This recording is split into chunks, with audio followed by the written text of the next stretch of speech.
नमस्कार, मैं रवीश कुमार। भारत के निवेशकों के 11 लाख करोड़ रुपए एक दिन में उड़ गए। एक दिन में सेंसेक्स 2,500 अंक नीचे आ गया और 75,000 से भी नीचे आया। निफ्टी 23,000 पर आकर रुक गई। किसी तरह बच गई, वरना नीचे तो चली ही आई थी। इस खबर को लिखते वक्त उन शहरों का भी ध्यान आया जिनके ऊपर कभी इसराइल बम गिरा देता है, कभी अमेरिका गिरा देता है, कभी ईरान का ड्रोन उड़ा चला आता है, कभी कोई मिसाइल किसी बिल्डिंग पर गिर जाती है तो कहीं रिफाइनरीज जल जाती है। ऐसे समय में सेंसेक्स की खबरों को पढ़ना मजाक सा भी लगता है, लेकिन फिर उन 13 करोड़ लोगों का ध्यान भी आता है जिन्होंने डीमैट अकाउंट खोले हैं। जिन लोगों ने शेयर बाजार में पैसे लगाए हैं, वो शेयर बाजार की खबरों को युद्ध की इन खबरों के बीच कैसे देख रहे हैं।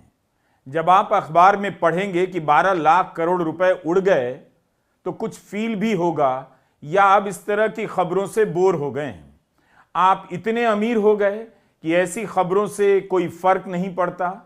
जो लोग शेयर बाजार में पैसे लगाते हैं, युद्ध के बारे में सबकी एक राय तो नहीं हो सकती। जिनके डूबते होंगे वह विरोध भी करते होंगे, तो क्या वो लोग विरोध कर रहे हैं? आपका पैसा डूब रहा है और आप युद्ध का विरोध नहीं कर पा रहे। कमाल की बात है। अगर ऐसा है तो अच्छी बात नहीं। मेरा एक सवाल है, जिन लोगों के पैसे डूब रहे हैं, डूबते ही जा रहे हैं, अगर उन सभी को ट्रंप साहब का रिकॉर्ड किया हुआ फोन आ जाए कि नमस्कार, मैं डोनाल्ड ट्रंप बोल रहा हूं, अगर आप युद्ध के पक्ष में हैं तो 1 दबाइए, युद्ध के विरोध में हैं तो 2 दबाइए, अगर आप चाहते हैं युद्ध और चले तो 3 दबाइए, और चाहते हैं युद्ध आज ही खत्म हो जाए तो 4 दबाइए, तो लोग किस पर ज्यादा वोट देंगे? That is overwhelming force applied with precision. And again, today will be the largest strike package yet, just like yesterday was. As I've said from day one, our capabilities continue to build, Iran's continue to degrade. We're hunting and striking death and destruction from above. जिन लोगों के पैसे डूब रहे हैं, क्या वे युद्ध के favour में हो सकते हैं? गोदी मीडिया के किसी चैनल ने डीमैट अकाउंट वालों के बीच सर्वे क्यों नहीं किया? आज उन लोगों ने क्या किया होगा जिनके पैसे शेयर बाजार में डूबे हैं? जब बाजार गिर रहा था तब वे लोग क्या कर रहे थे? क्या अपना काम ऑफिस में ठीक से कर पा रहे थे? उनका ध्यान ऑफिस की फाइल पर था या सेंसेक्स या निफ्टी पर था? क्या उन्होंने लंच टाइट किया? घर से जो टिफिन बॉक्स लेकर गए उसे खोला ही नहीं। 2,500 अंक तक गिर गया मार्केट। जैसे जैसे गिरता जा रहा था, आपने चेक तो किया होगा कि बालों में कौन सा तेल लगाकर आना चाहिए था। इस वीडियो के कमेंट में जरूर लिखिए, आज तो लिखिए, जिस दिन मार्केट गिरता है उस दिन आप क्या करते हैं? घर जाकर नहाते हैं या अगले दिन भी नहीं नहाते हैं? 2 रोटी ज्यादा खाते हैं या कम खाते हैं, या पता नहीं चलता कितनी रोटियां चबा गए? अगर रोटियों के बारे में नहीं बताना चाहते, कोई बात नहीं, यही बता दीजिए कि आप अपना ऐप कितनी बार चेक करते हैं, या आपने चेक करना ही छोड़ दिया। पोर्टफोलियो जो आपने बनाया है उसमें आपका फ्यूचर कैसा दिख रहा है? प्रेजेंट कैसा लग रहा है? क्या यह टेम्पररी फेज है?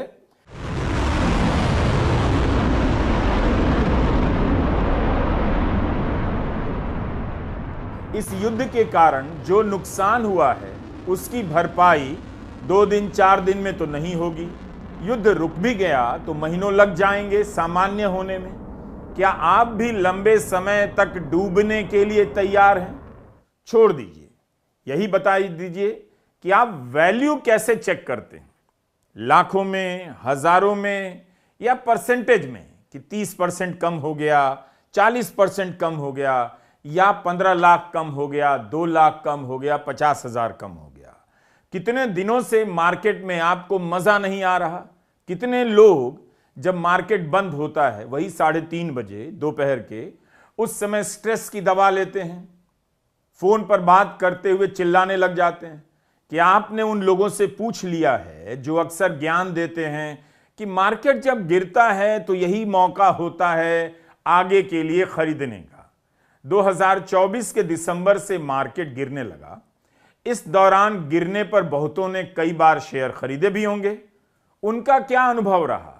क्या गिरने पर आपने जो शेयर खरीदे वो और भी गिर गया या बढ़ गया? विवेक कौल का लेख पढ़ रहा था।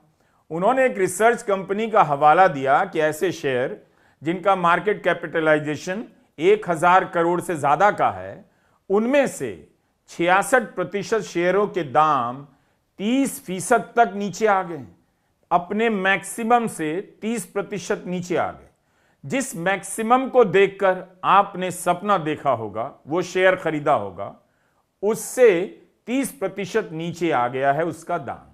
थोड़ा तो कमेंट में लिखिए कि आपके शेयरों के क्या हाल हैं, आपके मिजाज कैसे हैं, कितना % नीचे आ गया है। बैंक वालों से फोन आ रहा है कि निवेश कर दीजिए, बेस्ट टाइम है, तो आप क्या जवाब देते हैं इन दिनों कि ये बेस्ट टाइम है या वॉर टाइम है या मेरा टाइम खराब है? विवेक कौल ने एक जानकारी दी कि एफडी में पैसा लगाना लोग अब अच्छा नहीं मानते हैं, स्मार्ट बनना चाहते हैं, स्मार्ट दिखने के लिए शेयर खरीदते हैं। एफडी कौन करता है? इस तरह की बातों से हतोत्साहित किया जाता है, जिसे देखिए म्यूचुअल फंड में पैसे लगाया जा रहा है। अप्रैल 2024 से लेकर फरवरी 2026 के बीच म्यूचुअल फंड में 7 लाख करोड़ से अधिक का निवेश हो गया। यानी लोगों ने एफडी का पैसा जो वहां लगा सकते थे उसकी जगह म्यूचुअल फंड में लगाया। 2 साल में 7 लाख करोड़ काफी बड़ी रकम है, लेकिन इसका भी बड़ा हिस्सा केवल 2 महीनों में आया। ध्यान से सुनिए, सितंबर और दिसंबर 2024 के बीच। दिसंबर 2024 के बाद से बाजार ढलान पर आ गया, गिरने लगा। एफडी में जितना भी है, जैसा भी है, कुछ तो बचा हुआ है, विवेक कहते हैं, लेकिन मार्केट में जो उड़ गया, एक बार में उड़ गया, कब आएगा वापस पता नहीं। काश कोई पत्रकार फिर से अमित शाह से पूछता, मार्केट में पैसा लगाएं या नहीं, जो लगाया था वो कब वापस आएगा? अमित शाह ने तब कहा था, याद होगा, 4 जून 2024 से पहले शेयर खरीद लेना, मार्केट ऊपर जाएगा। प्रधानमंत्री मोदी ने भी कहना शुरू कर दिया, मार्केट ऊपर जाएगा। दोनों को पता था कि मार्केट में जिनका पैसा लगा है वो इसी से गदगद हैं कि मार्केट ऊपर जा रहा है। उन लोगों को इससे बिल्कुल मतलब नहीं कि चुनाव आयोग किस तरह से काम कर रहा है, जांच एजेंसियां विपक्ष को कैसे रौंद रही हैं, अदालतें कैसे काम कर रही हैं, अभिव्यक्ति की आजादी की हालत कितनी खराब है, पत्रकारों को खबर लिखने पर जेल भेजा जा रहा है, जमानत नहीं दी जा रही है। इन लोगों को सिर्फ और सिर्फ इसी से मतलब है कि मार्केट ऊपर जा रहा है। मतलब उनके लिए यही काफी है कि जिस सरकार में मार्केट ऊपर जाता है वो अच्छी होती है। तो अब उन लोगों की क्या राय है? 2 साल से मार्केट का रिटर्न बहुत अच्छा तो नहीं है, तो क्या ये लोग सरकार से दुखी हैं? क्या ये लोग अभिव्यक्ति की आजादी के सवाल पर ज्यादा सोच रहे हैं?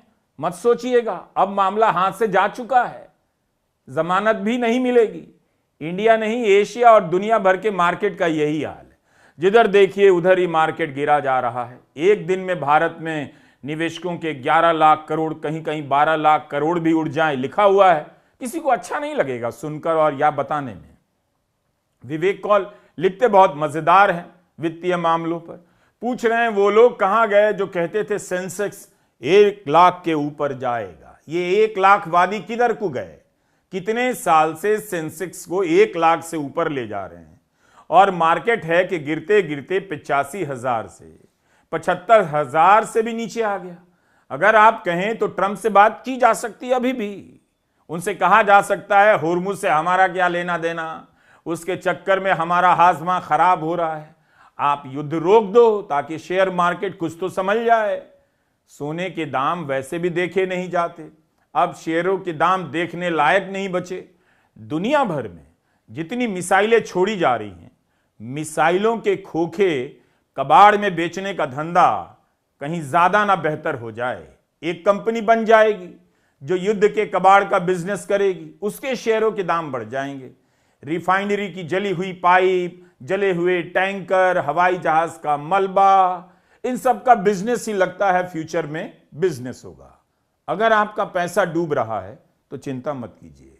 शेयर बाजार की किस्मत में अगर चढ़ना लिखा है तो कभी ना कभी गिरना लिखा है, और अगर गिर रहा है तो कभी ना कभी चढ़ ही जाएगा। इस झांसे से बाहर मत निकलिएगा, वरना आप जागरूक हो जाएंगे, और जागरूक हो जाएंगे तो कुछ कहने का मन करेगा, कुछ लिखने का मन करेगा, तो कहने और लिखने की दुनिया बंद हो गई है, वहां लोहे की दीवारें लगा दी गई हैं। लॉन्ग टर्म वालों को पकड़िए जरूर, जो कहते हैं लॉन्ग टर्म में अच्छा होगा। मार्केट में शॉर्ट टर्म के लिए नहीं आना चाहिए। अगर युद्ध लॉन्ग प्रोलॉन्ग कर गया तो क्या मार्केट में लॉन्ग टर्म रहना अच्छा होगा? पूछिए, यह सब पूछ लीजिए उनसे। हमने ईरान पर हमले के बाद कई सारे वीडियो बनाए, उनमें बहुत डिटेल है, आप जरूर देखिए, ध्यान से देखिएगा। दुनिया की पूंजी किसके हाथ में जा रही है, आपके हाथ से निकलकर कहां जा रही है, अगर जानना है तो फिलहाल हमारे बनाए गए वीडियो को बहुत ध्यान से देखिए, जिसमें कोई मिसाइल उड़ती हुई किसी शहर की तरफ जा रही होती है। नमस्कार, मैं रवीश कुमार।